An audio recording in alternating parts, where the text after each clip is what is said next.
Started. Welcome, everybody. Thank you so much for being here this evening with us for a wonderful opportunity to speak to Doc Severinsen and the crew who made the film about him. I have to say, my name is Judy Laster. I'm the director of the Woods Hole Film Festival. This summer, the Woods Hole Film Festival will turn 30. The Woods Hole Film Festival is dedicated to supporting the work of emerging independent filmmakers, and we have submissions sent to us from around the world. One of the joyous things that for me about the festival is the opportunity to learn about so many incredible people and to see so many incredible independent films. The festival takes place each summer from the last Saturday of July through the first Saturday of August. Right now, we are hoping and praying that we will be back in person in some aspect next summer, but we'll be virtual in addition to in person. Stay in touch with us on woodsholefilmfestival.org. So one of the things that we do in addition to the summer festival is we have year-round screenings of films that either played at the festival previously or independent films that are out in the world that we know our audience would love to see. And this is one of those films. And so just to the audience, I'm just going to let you know the whole process. We're going to go around. Everybody will introduce themselves. We'll chat for a little while. If you have questions, please put them in the Q&A. We will try and get to as many as possible. And we anticipate we'll be on for about 45 minutes to an hour. And so thank you very much for everyone for being here this evening. And we're going to start. Ariana, tell us a little bit about yourself and your role and your exciting new news too. Oh, well, thank you so much for having us. We're really thrilled to be part of the festival. My name is Ariana Garfinkel. I'm one of the producers of the film. Great, thank you. And Brad Allgood, you are the editor. Yeah. Correct. Yep. So I'm based in Los Angeles, and I was the editor on the film. Wonderful. Thank you so much for being here, Jeff. Yeah, hi, I'm Jeff Consiglio, and I was co-director with Kevin Bright, and I also produced with Ariana Garfinkel. Wonderful. Kevin, please. Hey, I'm Kevin Bright, and I'm co-director with Jeff Consiglio and co-producer with Ariana Garfinkel also, and happy to be a friend of Doc Severinsen's. And last but not least, our guest of the hour, Doc Severinsen. Thank you so much for being here. Doc, if you had to give a little description of yourself, what would you say? Oh, sorry, I forgot Nancy. It's okay. I'm here for the ride. Well, let's take care of her first. Okay, Nancy, please. Thank you. I loved working on this film. I worked in a co-producer capacity and a music supervisor capacity. Hi, Dad. In a daughter capacity. Yes. Mostly. And I am Doc Severinsen, and happy to be connected with this whole shebang. And I tried my best to talk them out of it, but they weren't having it. They said, no, we've set $1.39 aside and we're shooting this baby. So I went for it. I mean, Doc, your career has been so amazing, but to the filmmakers, why now? Why this film? Why now? And Doc, also after they sort of talk about that a little bit, how is it to be the subject of a film? So, well, why now is it? Of course, started 2 years ago was the now point, and Nancy and I met at a mutual friend's retirement party, and we had worked together a long time ago before that. And anyhow, I just said to her, how's your dad doing? And she goes, oh, he's great. I said, how old is he? She goes, 90. And I said, huh. And is he still playing? And she said, yes. I said, has anybody approached about making a film about him? Now, I had already made a film prior with Jeff and Ariana, so we were kind of a pre-existing team that was looking for a new film. And, Doc Severinsen was 30 years of life in my house. at 11 o'clock at night or after 11 o'clock at night. And so it was just kind of a natural thing for me to want to make this film. And I think Doc is just, especially now, you know, I think when you think about getting to that latter part of your life, especially the 90s, you think about, you know, compromising, you know, a steady path of compromise. And the thing that's amazing about Doc and is so inspirational is he's compromised literally nothing. He still practices 4 hours a day. He can still play the trumpet at 93. And as you'll see, he's sharp as a tack. So it doesn't have to be a depressing outlook. It's just another chapter. And that's the way Doc treats it. Well said, Kevin. Thank you. Can we end on that note? Because we're all just going to screw it up. We're done. Okay. That's perfect. Nancy, why don't you jump in here? What was it like to be involved with this film for you as Doc's daughter?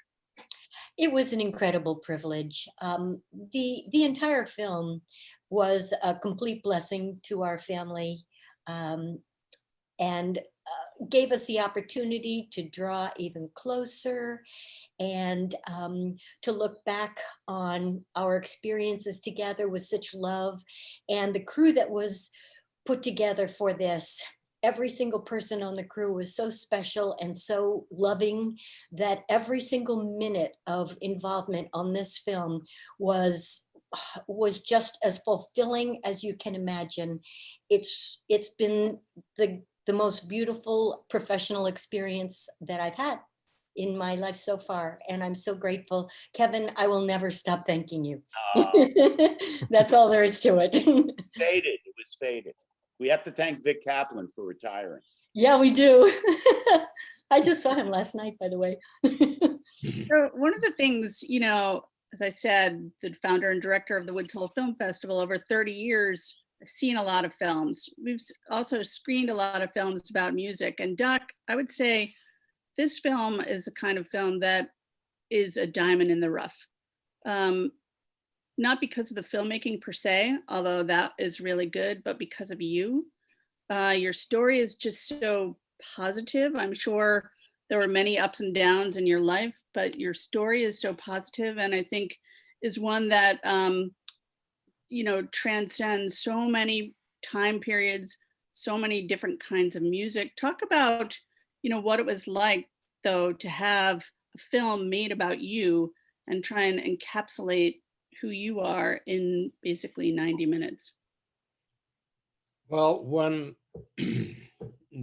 I realized I'd been talked into it, I was thinking to myself, what in the hell is this going to be? And who wants to watch a film about me? And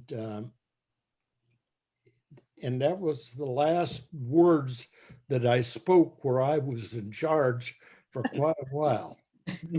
And the wind-up for me was when I went to Kevin's house to watch the, I guess, almost finished product. Maybe it was finished then.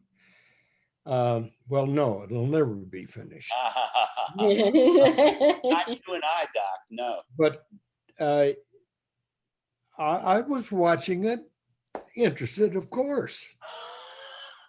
And then I'm sitting there where we shot a lot of the stuff.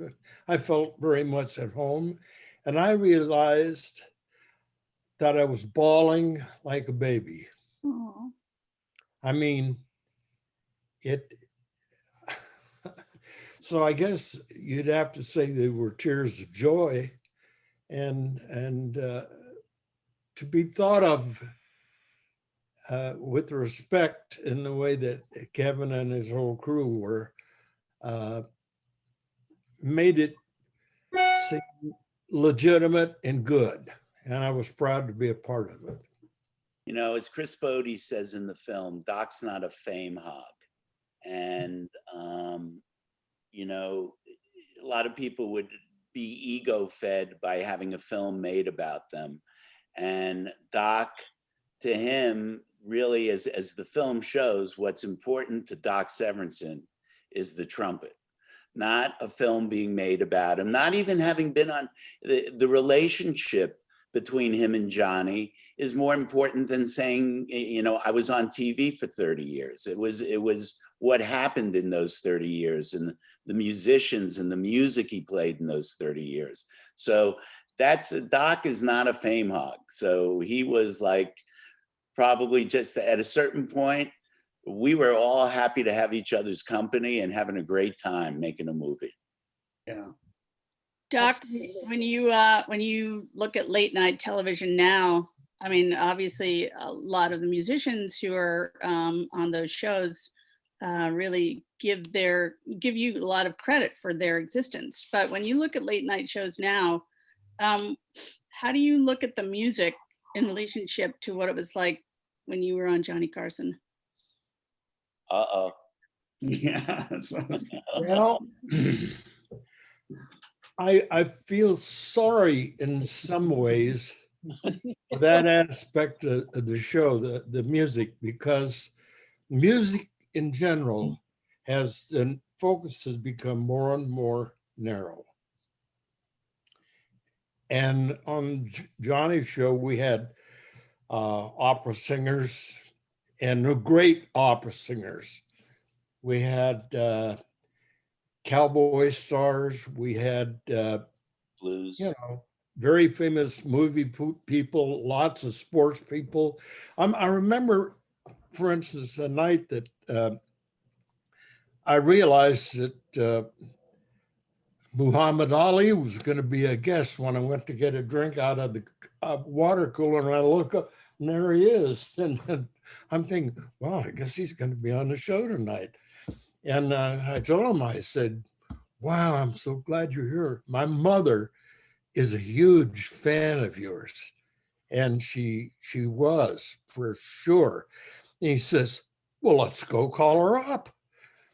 And, you know, where else could something like that happen? Yeah, it was. Find that picture of you and Muhammad Ali. There's got to be one somewhere. We had one. We'd put that in the film. If you told us that story when we were filming you, Doc, we would have put that shot in the film. That's a really good photo. If you want to do a second film, you don't let it all out the first time around, you know. Doc wants a sequel. You know, it's just he's put it out there. Doc, how much of the as the band leader, the music director, like how did you decide each night what you were going to play, other than the intro and the outro? Well, it was, you must be referring to the incidental music, you know, going from station breaks back and all of that. I felt when I took over the band that I had inherited one of the greatest musical organizations of all time. And I warned the guys how I felt about it. And I said, so there's not going to be a lot of idle moments around here. There's going to be a hell of a lot of rehearsing. And when things aren't going right, you're going to hear it from me.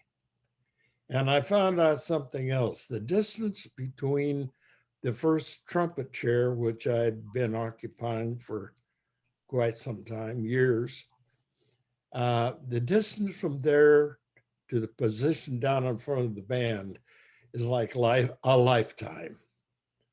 I mean, it was different for the guys in the band, and I realized that. But you know, I couldn't be everybody's best friend anymore, and that part kind of hurt. But it was a wonderful family, and I can recall vividly the very last night we were on the air, how that felt, and it still feels that way. I remember watching it, bawling my eyes out. You know, The whole those world. of us who were watching it too felt the same way.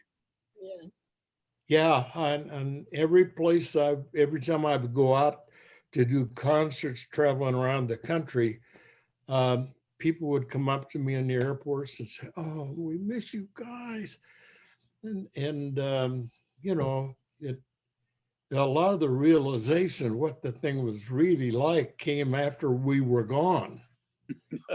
Yeah. And then when Johnny passed, when I looked outside of my little house up there in California, and it was, I can't tell you how many cars and sound trucks and things were out there. Some of those people were out there for a week. Hmm. And it was, Did you offer him any cowboy oatmeal, Doc? what's that? I missed it. Offer all those people outside your house any cowboy oatmeal? If they'd wanted it, they'd have gotten it. There you go. There you go.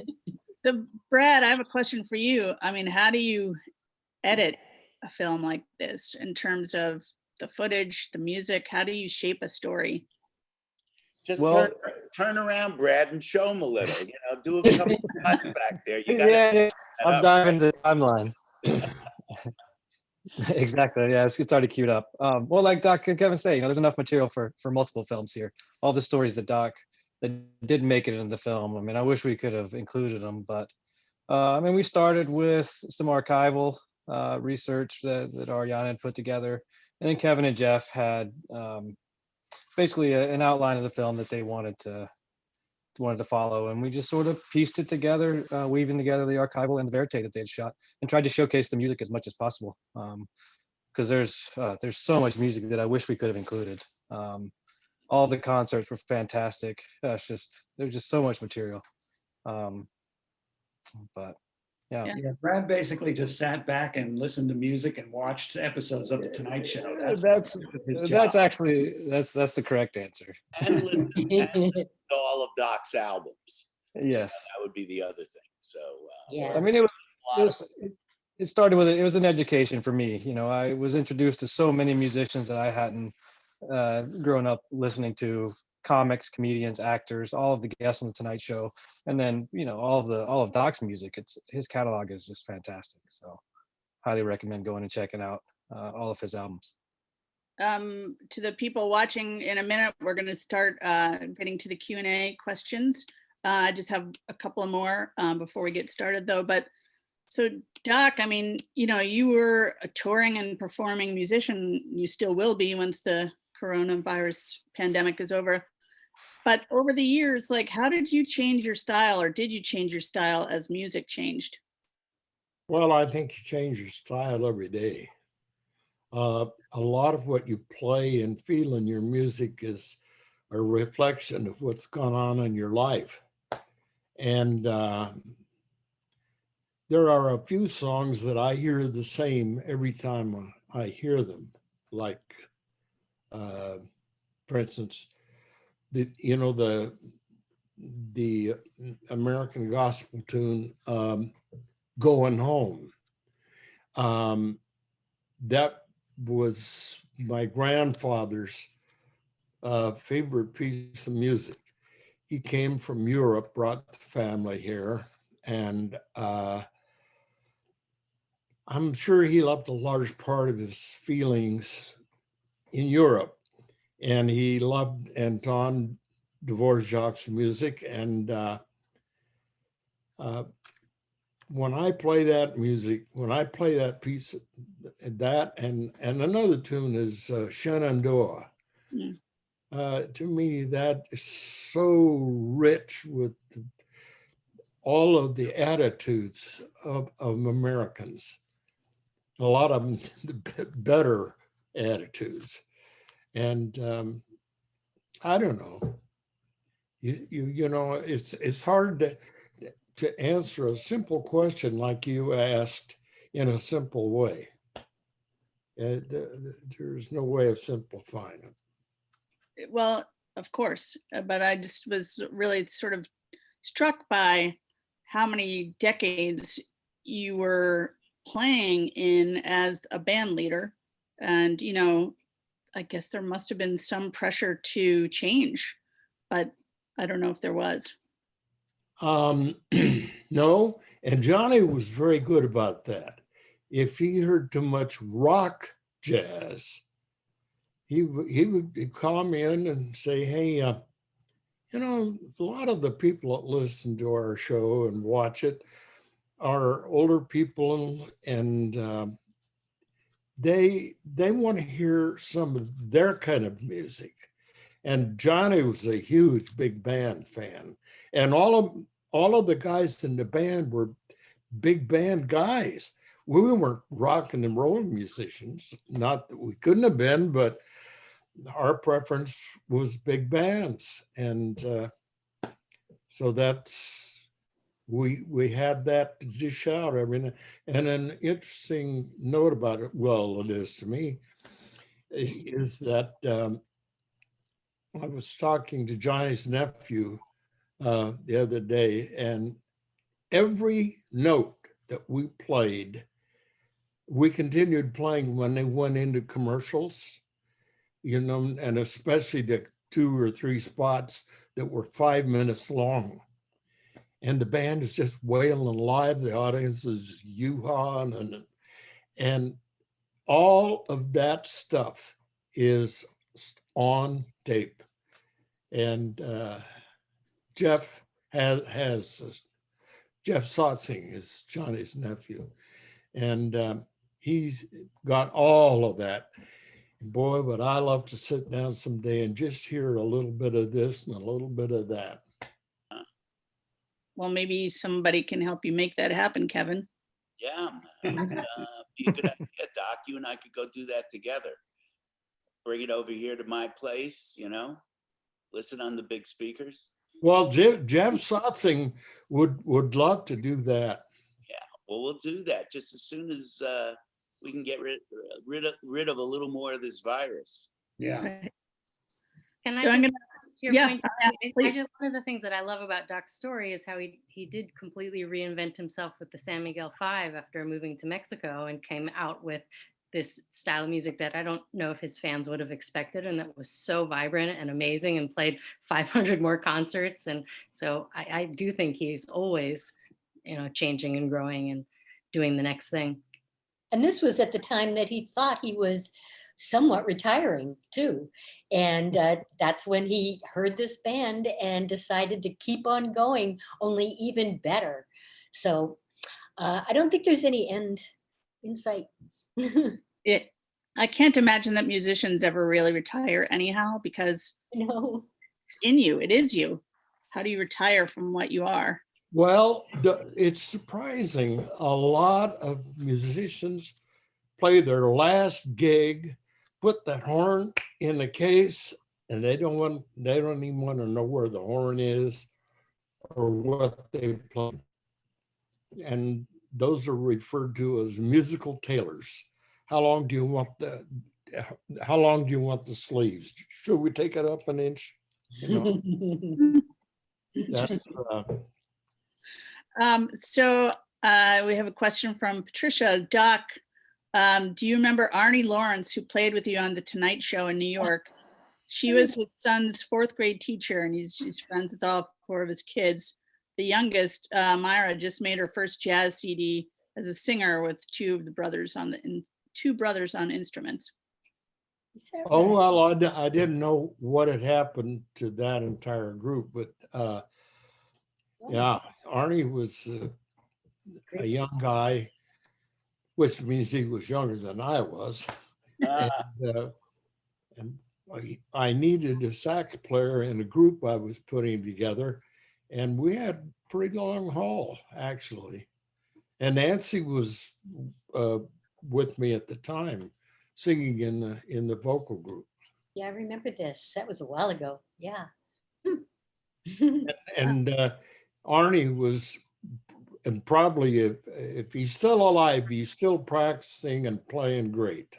I know that. This is from Rich and Lynn. I have many of they have many of your recordings on the Command label. The Great Arrival is being his favorite. Can you talk about some of the recordings that you made with small groups like Facets and Zebron? I don't know if I'm pronouncing Yeah, that. no, it's right. I think. Okay. You want to give that to me again? Talk about the Facets album, Doc, recording the Facets album. You know, I can't remember many details about. I was at the time I did each album. I was so into it, and then you go on and you do the next album, and a lot of the continuity is in the fact that you have many of the same players that stay with you, but the way the record business was then, they didn't want to hear more of the same. They were, okay, that's a nice album. Now what are you going to do? And I don't know as I could say much more about that than that. Dad, was that with Tom Scott, the Zebron group? Was Tom Scott involved in that one? You remember? Zebron, I'm not sure. Okay. No, I think that was after him. Okay. But I'll tell you one thing, Tom Scott came along at a time when I needed to change my musical viewpoints a bit to be in good shape with the record companies. And he turned me around quite a bit in a very pleasant way. And then Jeff Tyzik and Al Vizzuti came along and produced another one. And that was a different look because we were all three trumpet players from the big band era, or so we thought. But of course, by then they were going in more newer ways, and they kind of reached behind them and grabbed my arm and said, "Come on, you come with us." And we were all of a sudden into a whole different thing. This is from Jim. Doc, I so admire that you are not just a great musician, but a great performer. In the film, it sounded like you had hoped to invite Johnny Carson to dinner just before he passed. Johnny's reclusiveness was somewhat legendary. How often did you socialize with Johnny during and after the show was on? Not very often at all, because, you know, we were on 5 nights a week.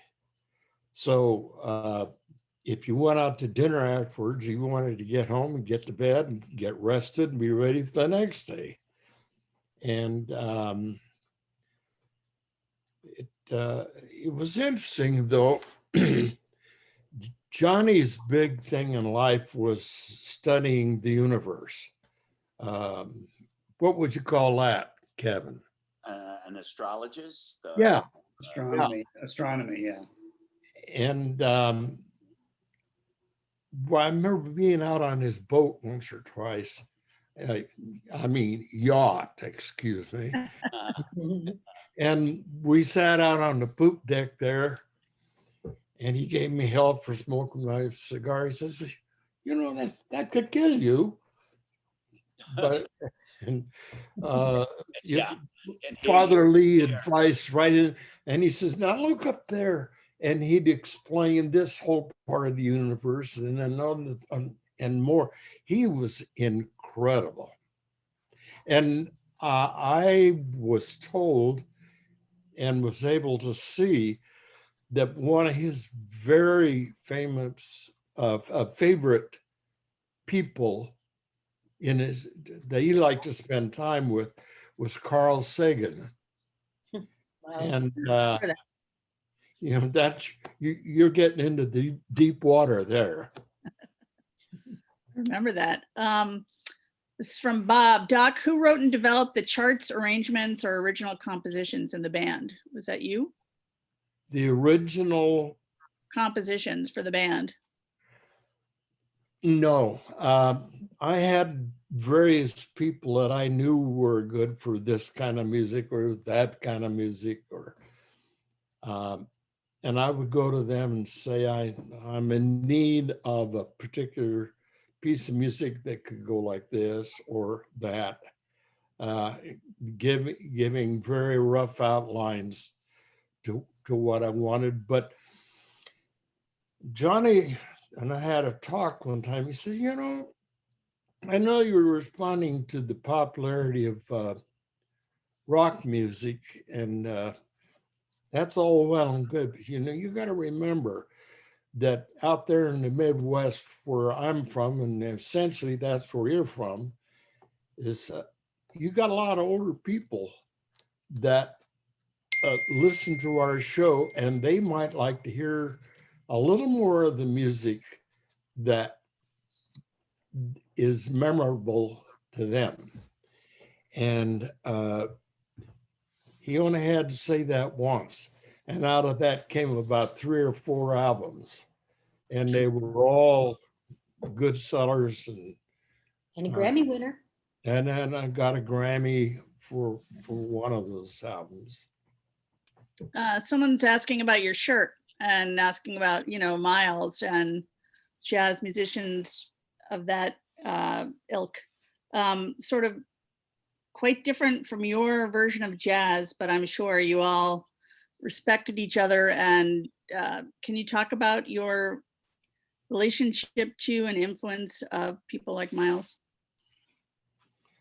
Well, I never actually met Miles, and that was by choice, because he could be pretty testy at times. And when I told Clark Terry, who was a good friend of Miles, and they were both from the same part of the country, and he said, well, I can fix that.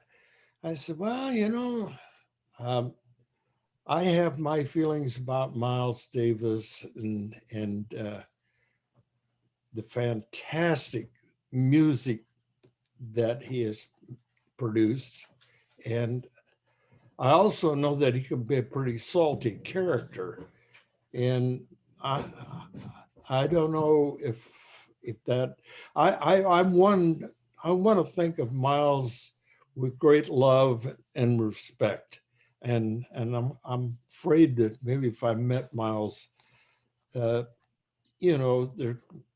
could be some kind of headbutting thing. But I had to be careful about Miles Davis, because if I listened to one of his recordings, I could be going in to do a symphony gig, and I'm thinking Miles Davis, and and some of his licks are crammed up the front of my skull wanting to get out. So one thing that, I think is quite endearing is your love of passing on what you know. And I wouldn't even call it teaching necessarily, because it seems like when you go into these school settings, you're not like, oh, listen to me, I'm the famous person. You're right there with the bands. Well, first of all, most of the kids playing in the bands in high schools and colleges that I had anything to do with were in towns that were 10 times the size of the one I was from. And so I never felt that like I came from a superior background, so there. And I would have kids come up to me and say, Mr. Severinsen, I'm playing trumpet here in this band. I'm trying to decide if I should go on ahead and keep playing the trumpet. And I would tell them flat out, I said, that's not for me to decide. You'll have to figure that out for yourself. But it's like going into the music business, especially if it's going into something that brings in jazz and a lot of different styles of music,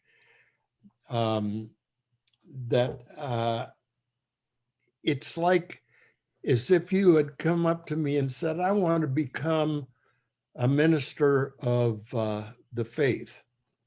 You think I'd make a good preacher? I said, the only person who could answer that is you and God. I mean, that's entirely up to you, and nobody can make that decision for you. You have to figure that out for yourself. Yeah. Ariana, I want to get you back in here. So as a producer on this, talk a little bit about your role. What did you do on the film? Yeah, so as Kevin said, it was Kevin's brainchild and he brought Jeff and I on board. But when we first started to talk about the project, we thought it was going to be an archival film. We thought it was going to be basically a nostalgic look back at an amazing life and career. We didn't know until we really got in there with Doc that it was a road movie and like a dozen concert performances. So it was exciting and an adventure, and that was my job, was to put those pieces into place. Where's Doc going to be, talking to his manager, scheduling, getting everybody where they needed to be, and then Kevin and Jeff executing so beautifully everything that Doc was doing. And then Doc, I know, said he wasn't in charge, but we always had to make sure that Doc had enough time to practice, enough sleep, and just being always respectful and in communication with him. Ooh, don't get Kind of Doc farewell. Don't get Doc hungry, boy. That's a bear. That's a bear. So who shaped the arc of the film? Well, I think that's between Jeff and Brad and myself, really, and I think we all contributed equally to that. In terms of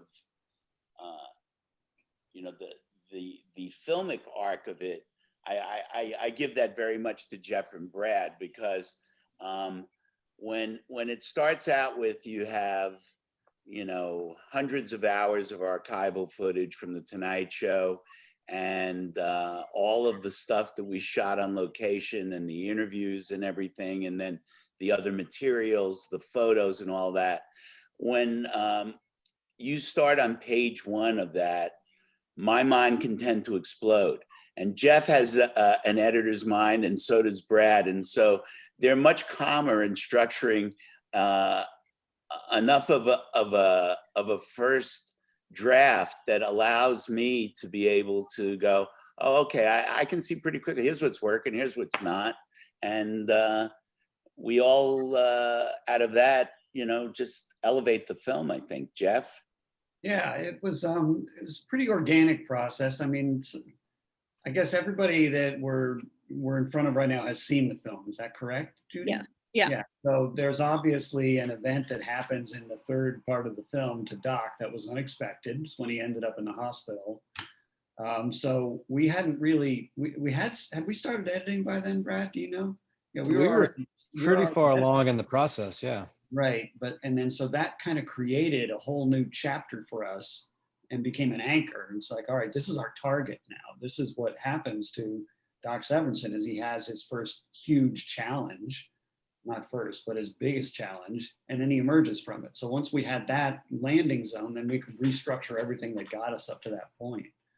Mm-hmm. So we chased that guy for a year. We just chased him. And the chase became part of the story.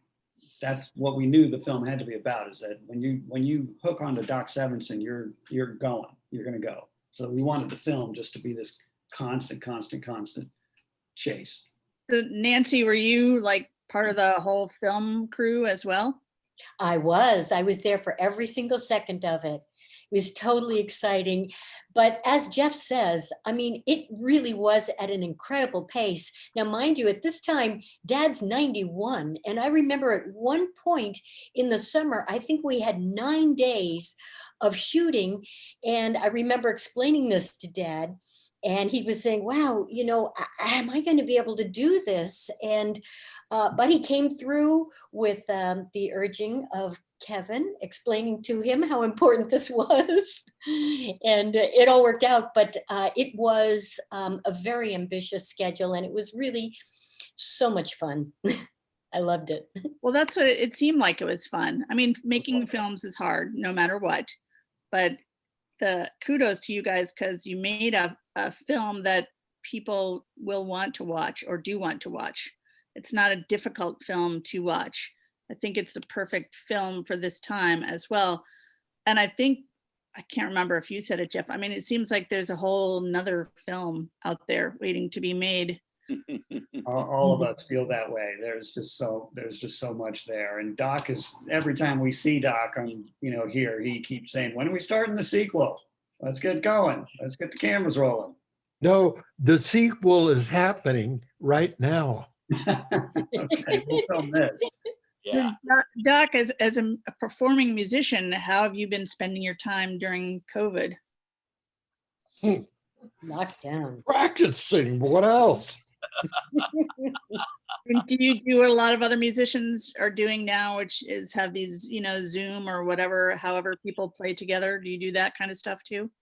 No, not really. Although I'm interested in that approach because I think a lot of good music stays inside of us, unused and untouched, because you're so busy doing something somebody else wants from you. I think the American public that's interested in music is going to be different now.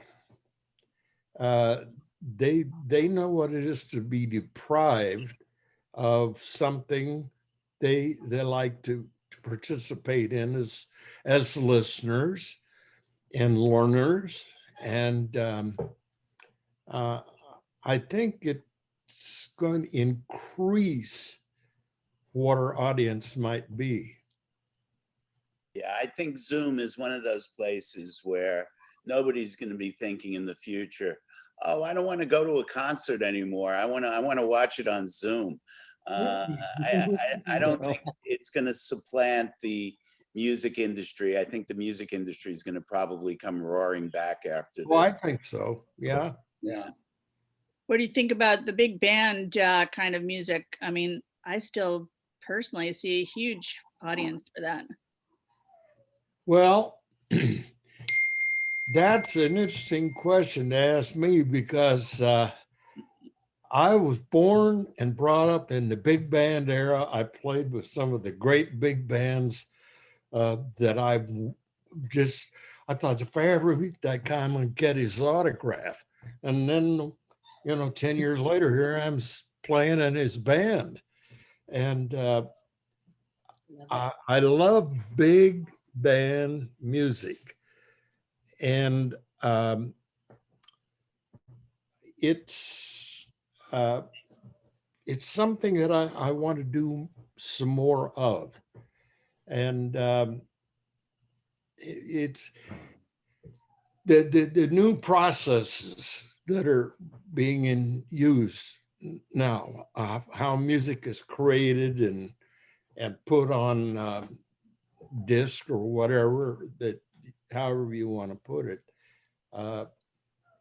is going to be a broader scope than, the typical, you go through 10 or 15 years of a big band, bam, overnight you're into the rock and roll era. And then what else? Well, we've got all of these different wonderful musical possibilities. Why do we have to? Does it mean if somebody likes big band music, does it mean that they can't also like country music or classical music? Music is music. That's the perfect response. Kevin, you looked like you had something you were thinking about. No, I was just thinking that, it's true. Look, big band music is certainly a product of its time, but it doesn't make it any less enjoyable on its own. You can't take it and say, all right, we're going to put all electronic instruments in a giant big band of electronic stuff. It's not the same thing, and it's sort of purposeless in that way. I just think there's so much, when you go to one of those concerts where Doc has, you're not just seeing Doc, you're seeing so many terrific soloists stand up and take their moment in the spotlight. That's what the show is about. You know, when you see big band, it's not about anyone. One person may have their name on the band, but it's about a band. And that's what's so great and so exciting about it. And, you know, when the drummer finally takes their solo, that's when you know everybody's had their turn. Well, you know, another interesting thing, Gavin, as you were speaking about that, I thought that when each kind of music gets played, it isn't just played and bam, it's over. It's something you learn to live with for a long time before you do it. You're totally devoted while you're doing it. And when it's over, it's not over. It's never over. Or it's never too late. Nope. Never too late. There you have it. Hello. Audience, we have time for like just a couple more questions. If you have them, please put them in the Q&A. One question, what was your relationship like with Tommy Newsome? Is that a question to me? Yeah. Oh, it was excellent. And I realized, well, you know, we worked together as sidemen for years and shared many of the same feelings about the kinds of music that we liked. And we were just really good friends. And so that's a lot for two people to come into a relationship with. Yeah. And I remember at the time after I'd been the leader for, I don't know, a couple of years or whatever it was, I had an opportunity to go someplace and do something that I wanted to do, a concert. I don't remember what it was, but now I'm faced with the question, well, when I go, who am I gonna put out in front of the band? Now, up to this time, Tommy had been building a reputation as this doer, you know, like self-contained guy wearing black shoes with a brown suit. And so at the same time, I felt he was the obvious guy I wanted to take the baton out of my hands and do what he's going to do with it.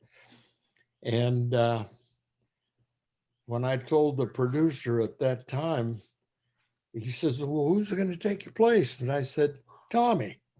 He says, Tommy? I said, yeah, Tommy. That's the beginning of it, and that's the end of it right there. And look what happened with Tommy. Right. You know, he became extremely sought after and well known and beloved. Two more questions. One about your wardrobe, or I don't even know if we could call it a wardrobe, but let's talk about your comedic timing and style first. You were very funny. Was that just riffing off the top of your head? Well, When- yeah. Yeah. She's asking, Doc, was your stuff written or was it improv? Oh, no, it was. Show. It was all improv. Yeah, it was just with one of the most incredible writers and directors of all time, Johnny Carson. Like that night, he said, we were both kind of pissed off about Thanksgiving, and we're in the studio and all these people that have come from their Thanksgiving dinner and everything. And he asked me, well, Remember they seen the movie? questions were leading, and I kind of let it all out. We And were fortunate that it was on tape. Yeah. So, well, Nancy, I mean, we'll talk about your dad's, I don't know, again, if we call it a wardrobe, I don't know what we call it. Like, how did that happen? What were the choices? And, you know, Doc, like, what inspired you on any particular day to dress any specific way? Well, it all started off when I took over the band to begin with. I'd been wearing a dark blue suit like everybody else in the band. And yet there was a part inside of me that wanted to explode and let loose. And it was brought on by the era of the time, you know, with the unrest on campuses, and it was really a revolution that was going on. And the clothing was a huge part of it. And it just, I went shopping the very first day, and because I saw some ties in a window, and I said, wow, those are wild. So I went and bought about 3,000 of them, and thinking the ties that would just take care of it. That was just the start, because then you had the unrest on the campuses, the revolution, all of that. And I went from the necktie, the very first time I put on these wild neckties, Johnny did a double take, said, what in the hell, what happened to you? Where did you get that tie? And, you know, and then the proof of the pudding was one night I decided, you know, I'm just so sick of wearing the wild clothes all the time. So I put on a blue suit, just a straight blue suit, no expression, just like everybody else. And Johnny's monologue went in the toilet that night. And he was pissed off by the time he got down to his dressing room, where they all would collect after the show. And he goes and opens the door, turns around, and the whole staff is coming in. He said, what the hell happened to Doc tonight? Did you see that goddamn blue suit he was wearing? What's wrong with him? and of course, he was thinking, but the monologue was great. The monologue wasn't great, and neither was the suit. And the next day, I walk in the studio and I see Fred DeCorda, the producer, walking toward me. He's got a laughing glare in his eye. And before he could open his mouth, I said, okay, I know what you're here for. He said, that's right. Blue suits. That's very funny. Well, we have just a couple more minutes. Nancy, sort of, what's your favorite memory of your dad's career growing up? Oh my goodness. There's so many. You can say it, Nancy. Mr. Dillon. Oh God. Absolutely your favorite. Well, there was a recording that we found while we were out on the road. Doc's only vocal recording. Yeah, he did it. I think must have been when I was just a kid. Somebody approached him about doing a vocal recording, and Gunsmoke was really popular on TV at the time. Dad, you had yourself a vocal hit. Hey, Mr. Dillon, there'll be a killing. That's not my favorite part of his career. That's just an unusual part. There's so many. It would really be hard for me to depict that. I would say that having gone to see Dad in concert ever since I was a little girl, symphony concert, jazz concerts, any kind of concerts. I think the variety of it is something that particularly impressed me. Whenever Dad played a classical piece, he played it at the top of his game. When he played jazz, he was playing at the top of his game. When he was a studio musician, he was at the top of his game. When he was a music director on a late night TV show, he did it at the top of his game. And for a daughter to see someone who operates at the top of their game in everything they're presented with, that's a wonderful, wonderful example to have to try to emulate. I try, but Dad, you're the best. All right, so for filmmakers, what's next for the film? Where are we going? Where can people see it in the future? Well, Ariana, Yeah. That's an Ariana I question. would ask you first. I know, because we're not allowed to say quite yet, but very soon. I know they keep telling me next week we're gonna have an announcement, but the film will be available for everybody to see this spring. And you can also follow us on Doc's In social a media. place well known to all Americans, and you don't need cable or a satellite dish. Excellent. And Doc, what's your plan after COVID? Same as it was before COVID. Get back on the road. Don't get COVID. That's a There you go. my plan. That's the Ah, best. but No, Doc's but right. I'm going to take a shot here, and you can erase this if you want. When you asked Nancy that question, that took me into some very painful times. You know, they knew what I did for a living, and you know, occasionally they'd go with me to work, but their mother, who has now passed away, was a really unfortunate alcoholic. She was a very, very sick lady. And so I'm going to work with a bunch of nice guys and girls, people, go out and get some good food to eat and have a few laughs. And I'm leaving two little girls home with a mother who's so drunk she can't get off the couch. And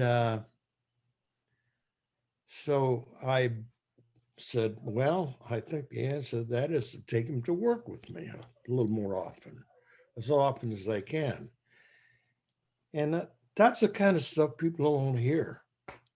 They don't, you know, that's not going to make me any more popular with any of your audience out there. But it's the God's honest truth. A lot of the times they went with me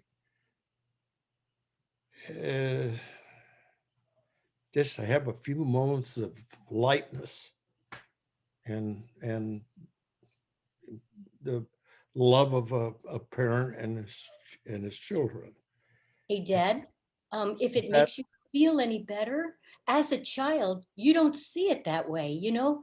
You don't have that perspective. So, you know, as a child, you're just sort of going along with what's presented. And my memory of going to work with you and going to the recording studios and going to the concert halls, going to the TV studios was all very exciting. So I remember it with nothing but good thoughts. And you know why that is? Why? Because by taking you out and letting you see a normal, happy, productive life instead of your mother passed out on a couch. Well, I thank you then, Dad, for that. Well, Doc, you also gave her the opportunity to perform with you in a Oh, yeah. mini skirt and go-go boots. So Oh, yeah, Fringe, don't say you never gave her a good time, for crying out loud. white go-go boots. Well, It's if you have a child who wants to be in show business, you reach out and you help them. That's what you do. And I knew she'd do a good job, and she did do a good job. And Fun. the whole family of singers that I had. I mean, one time I had 17 singers, if you could believe that. Wow. In your back, yeah. Brothers Really? and sisters. Wow. That was today's children and the now generation brass. Wow. That's a very hippie name. It was love that. perfect in the 70s. Ladies and gentlemen, today's children. So, Doc, as we head out, what would you say to people, younger people who want to have a life in music? Any words of wisdom? If you have to ask, it might not be a good idea. If a kid comes to me and says, I'm going to grow up and be a musician, I say, well, good for you. And I find out what it is they want to do, and then I warn them. It's a tough business, and it's a lot of work and a lot of disappointments along with the good stuff. So if you're ready to take the whole picture, fine. And I will encourage them as far as their talent will take them. And I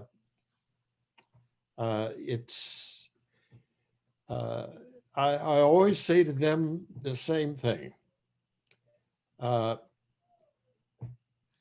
If somebody wants to become a Baptist minister, do they go around asking do you think I should be a Baptist minister? The answer is clearly only with them. Right. And it's the same thing with being a musician. It's a commitment. And if you're not prepared to go into it and give 100% of all you have to give, then you shouldn't do it. Well, on those words, I want to thank you. I want to thank everyone for being here tonight. We can't wait to hear where this film is going to be seen. Please let us know so that we can tell everybody. And Doc, we can't wait to see you. Come to Boston. Play with the Boston. I come there frequently because we have a factory there Oh, yes, that is true. manufactures trumpets and trombones and all kinds of musical instruments. Yeah, and they're for sale, and Doc gets a little piece of that. So come on, people, buy a trumpet. Well, you want to know what I've been doing during the whole pandemic? I've been working in my kitchen, practicing a trumpet and picking out different parts that I think can be improved and other parts that need to be forgotten about entirely, and waking up from a dream in the middle of the night with an idea, oh, I know what to do to get the trumpet to sound that way. And then I try it the next morning and it isn't as easy as I thought. Well, we will look forward to music being back in person. Personally, I cannot wait. Yeah. And we hope that actually when the world is back in person, that we'll see all of you guys at the Woods Hole Film Festival as well. That'd be great. Thank you. Well, Thank we'll you. invite you to come over to the Shires plant. I would love to. Love to. Okay. Good night, everybody. Thank you Thank so you. much. Thank Thank you you. very Thank much. you for being here. Great being with all of you. Yeah. Thank you. Good night, Dad. Good night. Thank you.